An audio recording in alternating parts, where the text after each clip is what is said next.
Sostituire il sensore e la manovella.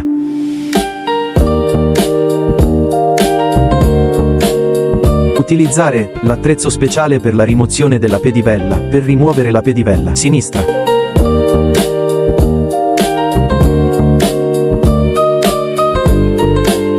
Rimuovere il sensore.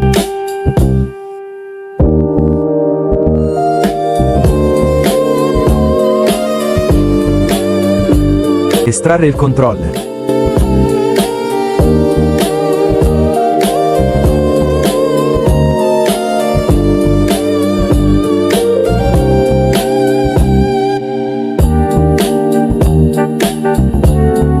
Installare un nuovo sensore.